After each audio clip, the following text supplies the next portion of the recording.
The frozen soil split with a dull crack. At first it looked like stone, but then, under the dim Arctic sun, something gleamed. Metal, impossibly old, wrapped around ancient bone. A skeleton, armored, and buried where no warrior's grave should be. What lay beneath the Siberian ice would shatter assumptions about the Stone Age and reveal a forgotten chapter of human history, one buried for 10,000 years. 10,000 years ago, Siberia was not the silent wilderness we know today. It was a battlefield for survival. The Ice Age had only just loosened its grip. Towering glaciers still loomed to the north. The wind cut like a knife across the tundra, and snow fell even in summer. This was a world where the line between life and death was drawn by fire, stone, and instinct. There were no cities, no written records, no armies or kingdoms, only scattered bands of humans, small nomadic tribes, following the migration of caribou, shadowed by wolves and hunted by predators that have long since vanished. Each day meant movement. Food was never guaranteed. Tools were chipped from flint. Clothing was sewn from sinew and hide. And knowledge, passed not in books but in stories whispered by firelight, was their only map through the endless cold. These people were survivors, not soldiers. Warfare, as we understand it, was thought to come much later.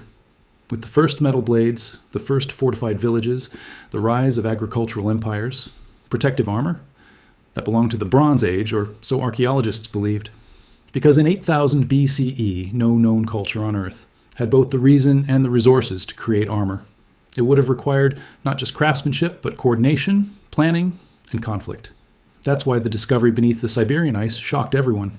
In the summer of 2021, a team of Russian archaeologists arrived at a remote site near the Yana River in northeastern Siberia, a frozen stretch of land locked beneath permafrost for millennia. They were not expecting to find anything unusual. The dig was part of a broader project cataloging prehistoric settlements along the riverbanks, a slow, methodical effort to piece together fragments of human presence in the Arctic during the last ice age. But then, at an unusually deep layer, deeper than most known burials from that region, a set of human remains emerged from the ice. The skeleton was remarkably well preserved, still articulated, still lying as if undisturbed since the day it was placed there.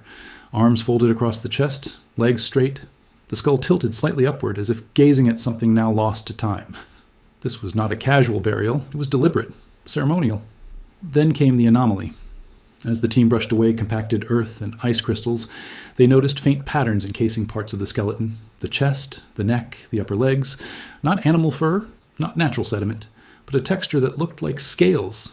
At first, they assumed it was decorative, maybe ornamental beads or fragments of a ritual garment. But under closer inspection, something became clear.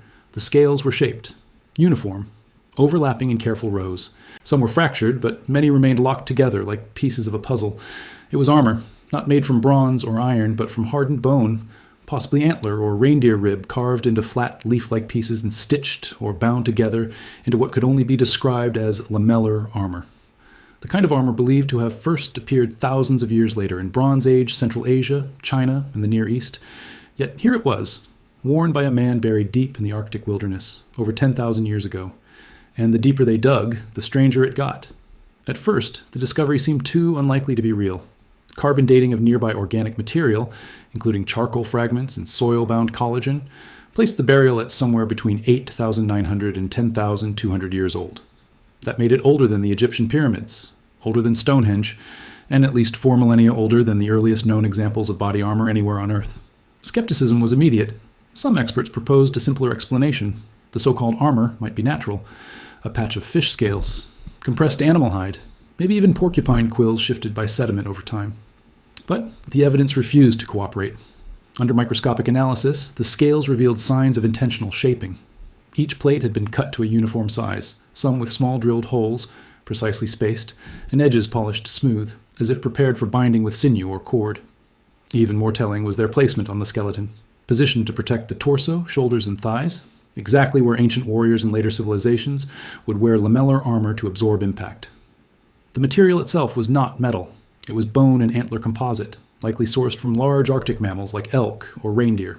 Tough, light, and durable, perfectly suited for defense. And yet, this level of craftsmanship did not belong to the time period. No prehistoric Siberian culture, as we currently understand them, possessed the tools, social organization, or martial need to create protective gear on this scale. The find predated known lamellar armor by at least 4,000 years, a gap so wide it couldn't be ignored. This was not accidental. This was design, but the deeper mystery was not how the armor was made, it was who the man was, and what they found buried beside him. As the scientific team pressed forward, one test delivered a result no one anticipated. DNA analysis, extracted from a tooth preserved in permafrost, revealed that the man did not belong to any known indigenous Siberian population. His genetic markers instead pointed to a now extinct lineage, a group distantly related to both the Jōmon people of prehistoric Japan and the early ancestors of Native American populations across the Bering Land Bridge. It contradicted the dominant theory of human migration, that early peoples moved from Siberia eastward into the Americas. This evidence hinted at something far more complex, that a reverse migration, or at least deep cultural exchange, may have occurred from the Pacific Rim into the heart of Siberia. And then came the object that transformed speculation into something more profound. Clutched in the skeleton's left hand was a pendant, no larger than a child's thumb. Carved from jet stone, it was shaped into the stylized form of a human eye, smooth and dark, with a drilled center, meant to hang from a cord. At first glance, it appeared decorative, but experts recognized the design immediately. Nearly identical pendants had been found over 2,000 kilometers away. In Neolithic burial sites in Hokkaido, Japan, artifacts associated with the Jōmon culture, known for its early pottery and symbolic ornaments. Yet the Jōmon were thought to be island-bound. There was no known link to inland Siberia, until now. The presence of both the armor and the pendant suggests this man was not a hunter, but a member of a distinct cultural group. Perhaps a warrior caste, trained, honored, buried with care, that combined the practical knowledge of Arctic survival with the symbolism and craftsmanship of Pacific cultures. The implications were staggering. If true, it meant that long before recorded navigation, Ice Age peoples were crossing vast distances, not just on foot, but potentially by coastal routes, over frozen rivers, or even primitive watercraft. And they weren't just moving, they were sharing ideas, aesthetics, and possibly even forms of governance and warfare. This was not a lone man in the wilderness. This was the last known remnant of a lost warrior tradition, one whose memory had been swallowed by ice, until now. Who was he? A chieftain, leading his people through frozen winds and endless dark, a protector guarding the weak from predators, human or otherwise. A spiritual warrior, buried not just for who he was, but for what he represented. We may never know his name, but the way he was buried tells us he mattered. His body was not discarded. It was arranged with intention, arms crossed, armor intact, a pendant placed carefully in his hand. These choices suggest something rare for the time: reverence, ritual, and perhaps even social hierarchy. He belonged to a story larger than himself. The armor, primitive by modern standards, was not just a tool. It was crafted, measured, fitted. Someone shaped it, someone fastened it, and someone placed it on him before he entered the earth. That suggests more than survival. It suggests belief in danger, in identity, and perhaps an afterlife. And it forces us to confront a truth we often overlook. We tend to flatten the past, reduce ancient people to statistics, to bones, to evolutionary stepping stones.